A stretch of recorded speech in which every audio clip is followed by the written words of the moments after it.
G'day guys, welcome back to the channel. Today what I got for you is something a little bit different to Supercoach. Obviously we've got the draft on tomorrow, so I thought I'd go through my idea of my top 10 predictions. I think should be pretty good, should be interesting to see where players end up.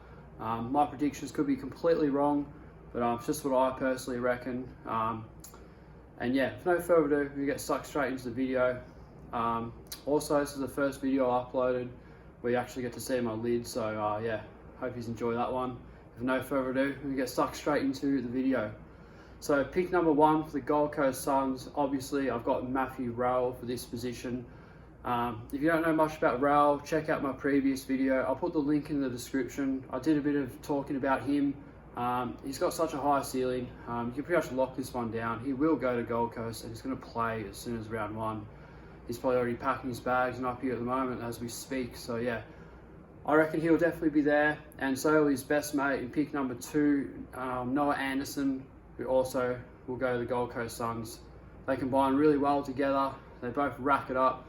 Noah Anderson is a bit different, a lot taller than Rowell, hits the scoreboard a little bit more, probably doesn't get as much footy, but they're both superstars and they are so far ahead of everybody else in the competition for the TAT Cup and the Under-18s Championships. So yeah, you can lock those two in at the Gold Coast Suns.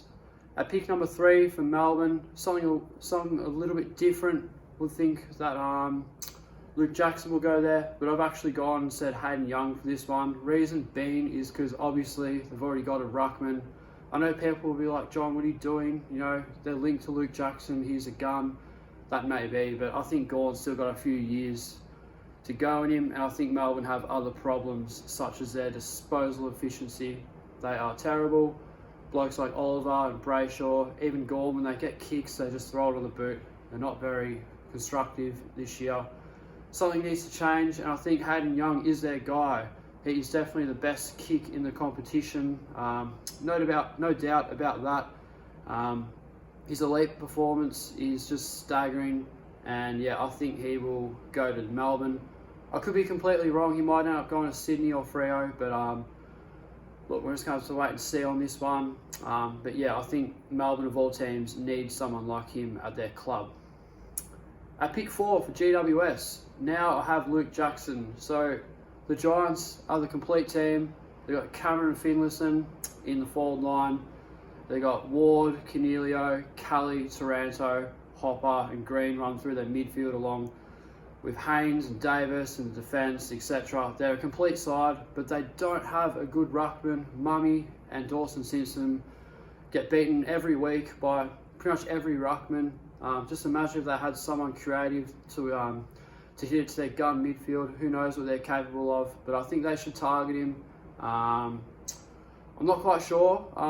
You know, I could be wrong here. I think Melbourne could end up taking him, but this is my opinion and what I reckon they need at their football club is a ruckman, and he's probably their guy for that. So yeah, we'll have to wait and see on that one. Pick 5, also to the Giants, I've got Lachie Ash. He's so creative, a lot like Lachie Whitfield. Imagine having 2 Lachie Whitfields at the same club that run dash off half back, also hitting the scoreboard through half forward. And in the midfield, that could be crucial for them. The Giants should nail their draft this year. They've got 2 picks inside the top 10. And they're already such a great team. They should take advantage of it and try and do its best for their side. And I think those 2 picks will be a very good addition to their club. So yeah, it's going to be interesting to see how that one pans out. But I think they should go for Lachie Ash. He's a very good running dash half back. Kicks clutch goals as well. Kicked that goal against South Australia for Vic Country to put them in front. I'm pretty sure it was after the Sirens winning the game. I know it did win in the game, but yeah, huge ceiling, that bloke, and yeah, going to be a really good player for next year. At pick 6 for Sydney, I have got Tom Green for this one. They lack midfielders. They've got Kennedy on the twilight of his career. Parker isn't really the player he was a few years ago.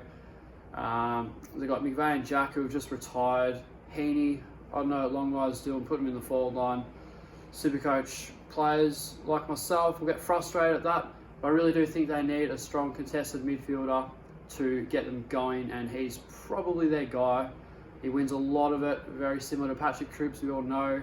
And I think Sydney should try and bid him against the Giants. We'll see what happens with that one. I mean, the Giants, they don't really need someone like Tom Green. They're already so adapted in the guts. I just think the Sydney Swans really do need a player like that at their club. So, yeah, going to be interesting. But, yeah, I think Tom Green should go to the Swans. At pick 7 for Adelaide, I've got Sam Flanders. Now, Sam Flanders, the Toby Green of the competition in the draft. He is elite in terms of going into the forward line and the midfielder. Gets a whole heap of it and has a very good ability to hit the scoreboard. He's a very good utility player in the forward and the midfielder. They do need a bit of a dash as well. He takes the game on. He's full of confidence, and I think Adelaide lack a lot of confidence. And they should go for Flanders. He's a huge ceiling player. And yeah, going to be interesting, but I always thought that, Flanders could either end up at the Swans or Adelaide, but I think under the circumstances of this year's draft, he will end up at Adelaide. At pick 8 for Fremantle, I've got, no surprise here, Dev Robinson. Look, the bloke is already from Western Australia, so that already plays such a high role in a young bloke's career. If he wants to stay home, that's awesome. His leadership is staggering. Captained the WA team and the All-Australian side, which is staggering. Yeah, very Sam Welsh-like in terms of his leadership. I did say that in my previous video. One to help out Nat Fyfe in the midfield as well, which could be crucial. And even take Nat Fyfe's position when he retires and have a good leader, a future captain of a football club. I think Freo are already looking at him immensely, and I think he is the guy that is going to go to that club. Not quite sure, but I'm very confident in that decision, and I think they should target him. Pick 8, also to Fremantle. Pick 9, also to Fremantle. I've actually gone Fish to McKay. Now, I'm not sure if it's McKay or Mackay. There's a lot of debate about that. I'm just going to say McKay because it sounds a lot easier to say. I think he's a great key defender.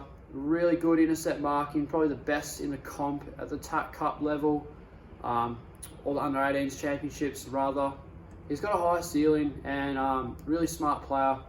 Will link up really well with Luke Ryan as well. I'm pretty sure they should target him. A lot of people think that he will go to Fremantle, including myself, so probably a good move for them. And yeah, they really need to nail their draft in losing a couple of guns in Langdon and Brad Hill. So yeah, should be interesting to see where he goes. Our last pick number 10 for Carlton. No surprise here, I've gone Caleb Sarong. He's a bit of a gun, he's a short ass, he's below 180 centimetres. Got a big tank on him, he's over 85 kilos. He's a big stocky boy, but yeah, he's a lot of X factor about him. Maybe a little bit of Connor Rozee about him in terms of how he kicks his goals. He's really fast paced, takes the game on. Also a really confident player, can run through the midfield, help out Cripps, Welsh and Fisher, and also go down forward and help out the blokes like Petreski-Seaton, Silvani and Gibbons. Could be great assets to their club, give them a little bit of spark, a little bit of run. All the Blues fans will be believing in the Teague train from last year, and if they want to add to that power, I think Sarong is the guy for them. But yeah, that's about it for me. Yeah, I'm not really sure. I think Sarong should go to them, but I'm not really sure. I could be completely wrong with these picks. This is just my opinion and my research of what I reckon clubs should pick and what players they should go for. But yeah. But anyway, that's all I got for this video. Obviously going to be really exciting to watch. I'm going to be tuned in, and can't wait to see where the players end up and which players to target for Supercoach next year, which is one thing I really am excited for. I'm going to upload a lot more videos over the off season, as you probably already know. I'll do a midfield part 1 and part 2 of premium players coming up when we get the first look at Supercoach in December. I'm pretty sure it comes out. So yeah, something to look forward to. But yeah, thanks for watching, guys, and I'll see you in the next video.